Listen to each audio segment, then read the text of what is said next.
3, 2, 1.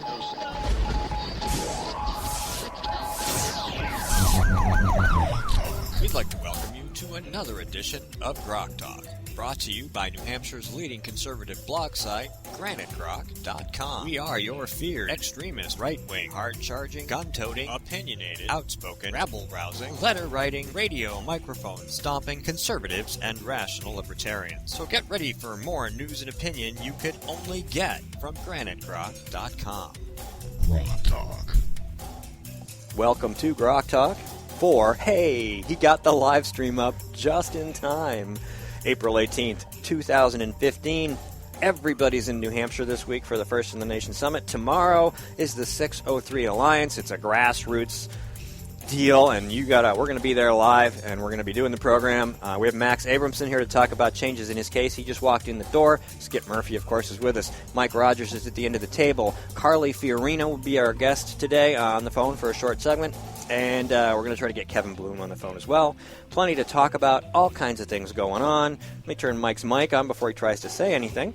And we'd like to welcome you to Grok Talk. That'll never happen. No, it happens every week. I always forget somebody's microphone. I have even more buttons and things to push. I got to figure out which headset you're on. We got to get this stuff under software control. Talk? Yeah. Nope, that's not you. Hang on. Try that one. Yep, that's me. Oh, hey, all right, Max is with us. So, okay. Welcome to Grok Talk. The boards are maxed out, and so are Steve's fingers. There's at least 3 places for every 2 fingers at this point. Plus, No, not quite. I got a bunch of stuff going on my desktop, my laptop too now. So this is our maiden live stream voyage on Spreaker, so we'd like to welcome our Spreaker listeners to the show. This is episode 93 or 94, I'm losing track, of Grok Talk. And You have to sit up. You're on camera. It's show number 94. Slouching. Oh, thank you. Good, because it's in the Google Calendar, but I'm not in the Google Calendar. Yes. All right, so tons of stuff going on. But I want to start with Max, because we've had Max on many times over his self-defense case, and there's been some developments recently in your press release regarding that, and I think we'll start with that, and then we have Jorge Mesa Tejada on at 9:15 to talk about education. I'm going to give you his phone number, unless you have it in front of you on the calendar, and then you can just give it to him. I do have the calendar, All right, yes. see if it's in there. I think I dropped it in there. Oh, we have it. Okay, great. Anyway, let's talk about your case, because this is really, I don't know, this is important. I went to the mailbox yesterday.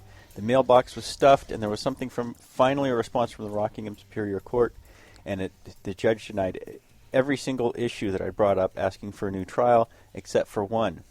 Now, back at Laurie Materials, we just had a bill on Laurie Materials, SB 72, which I'll get to in a minute, but the police officers, if the police department has evidence of acts of dishonesty, theft, fraud, perjury, tampering with evidence, they have to turn that over to the county attorney's office so that the county attorney can submit that to the defense upon request. I requested Laurie Materials before my trial on those officers because I knew about incidents like the Bergeron beating beforehand. I knew about theft from the toy bank fund and gun range fund and padding overtime sheets and various instances where they'd light on the stand to get people put in jail who hadn't done anything wrong. They'd just spoken out against some officer or the police chief or the police department.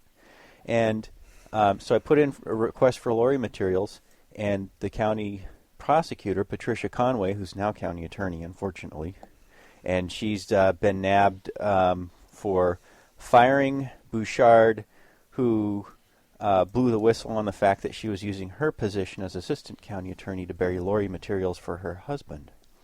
So everything kind of comes back to the Laurie Materials issue. Dishonest acts by officers being covered up. And what the judge has said in his motion or his decision is essentially that he needs to see the police chief's report. He needs to see the official reports. He needs to see that information. But we know based on the news coverage of it, and we certainly know based on the video, that they lied about what happened. The entire police department knew about it.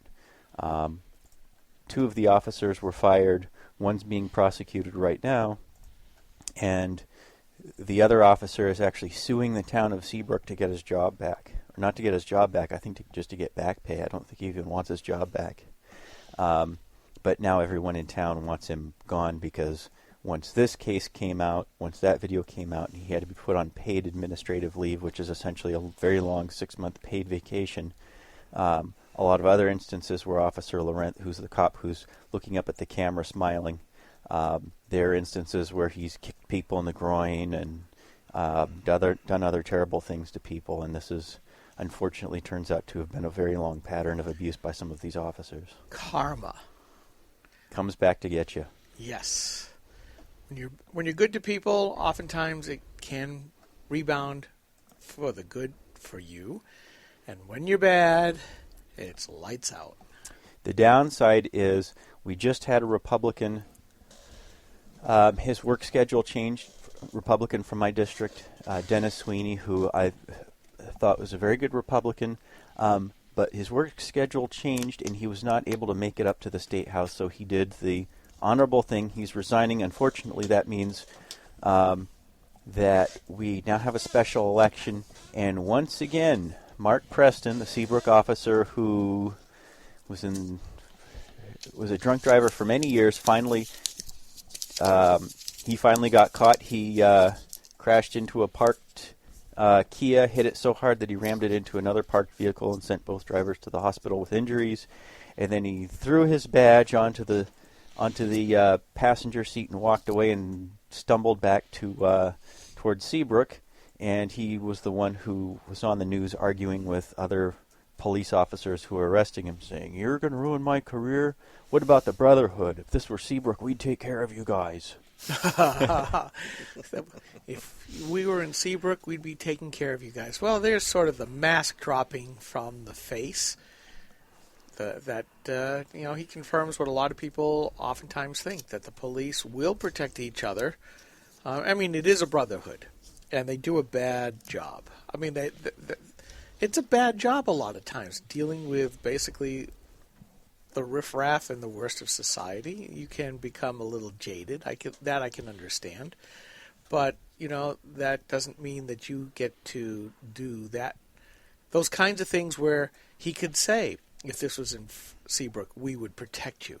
That's not what this is all about. Unfortunately, as we've been posting about, we see this more and more from public officials or our public servants who have turned around and said, no, we are going to be the public masters one way or another. And it just drives us. Lord Byron Acton is famous for his quotes, and his most famous quote of all time is, "Power tends to corrupt, and absolute power corrupts absolutely." When police officers have absolute power to file completely bogus criminal charges against you, write up the reports, handle the witnesses, handle the evidence, go to court, lie about what happened, and get away with it, and send people to prison, and they've done this in Seabrook a few times, just based on their own actions alone, they have absolute power. Now, you take an ordinary person, you or me, if we had absolute power to just take some pedestrian down and just stick them in prison, or take someone you just don't like and just put them in prison. You give someone absolute arbitrary power to make someone's life miserable. Just having the power to do that can corrupt someone. I think Thomas Jefferson was the one who said that once someone casts a longing eye on public office, it begins to work some blackness and corruption in your heart. Well, there was another, and I was going to propose this as a WTF moment, but there is that the head of ICE, when testifying in front of a House, and I don't have it in front of me, and I apologize, but in dealing with one of the House committees on immigration, because that's what ICE happens to do, it came out that the agents out on the border and everywhere else, the active agents who deal with illegal aliens and immigration and all that other stuff, were being told, you will obey not the law, but Obama's directives. And think about that for a moment. We supposedly tout ourselves as being the rule of law. Similar with what you're talking about right now, Max, about the police. Well, if they're obeying their own code and not obeying the law, if ICE has been told, agents, you will obey Obama's directives, even if they run counter to the law at the risk of your job, what is going on with this country. I think this is one of the biggest transformations that Obama promised, that we're going to become under the thumb of the king instead of under the rule of law. We're seeing this on campus with this sexual assault type stuff, where the whole idea of due process under the law is being thrown out the window from the Federal Department of Education, Title 10 or Title 9, whichever one that is, of just making colleges the judge, jury, and executioner for what should be felony in the courts.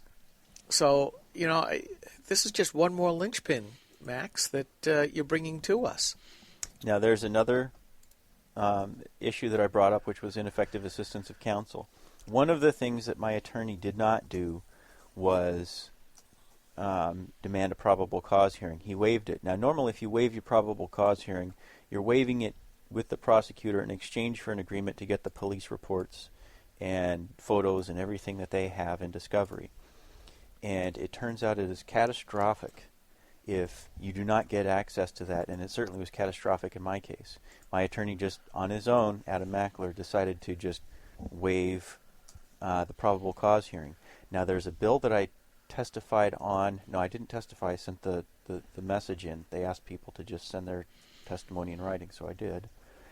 In front of the Judiciary Committee, it's SB 124, and it sounds like a great streamlining bill that cuts the process from 14 months down to 12 months and saves a little bit of time. But it saves a little bit of time by getting rid of the probable cause hearing. Now, in a self-defense case, you might need a probable cause hearing. 85% of the time they waive it. But the other 15% of the time when the defense attorney does not waive the PC hearing, you need it. You need that information. You need to get witnesses on the stand. You need to lock them into their testimony.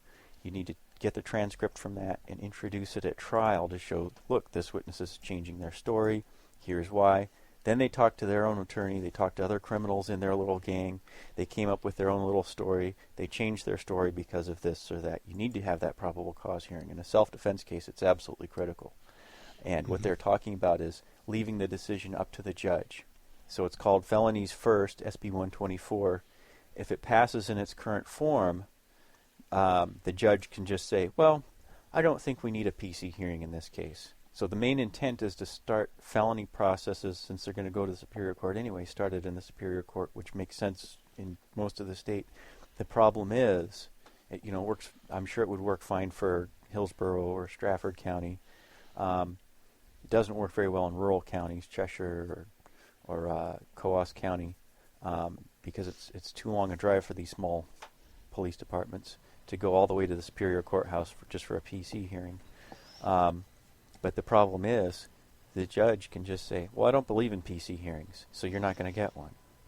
And now, the defense no longer has something to bring against the prosecutor to say, hey, you need to turn over the police reports now, you need to turn over the witness statements and photos and audio recording and what you have right now, or we're going to demand a PC hearing, and we're going to, at your expense, we're going to have a probable cause hearing to get that information out of them.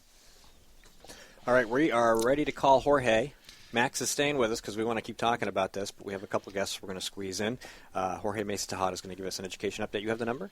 I have the number. Outstanding. All right, we are going to take a really, really, really short break, long enough to make a phone call, and we'll be right back with our education update. You guys just stay tuned. This is the Coalition of New Hampshire Taxpayers. We're located at 8 North Main in Concord, New Hampshire. This is a repository for all things conservative and municipal. So if you have a problem in your town, your school, your budget committee, the right to know law, and now at the top of our list is voter fraud. You have a tip for us, some information for us, you want to join or help us out, cnht.org.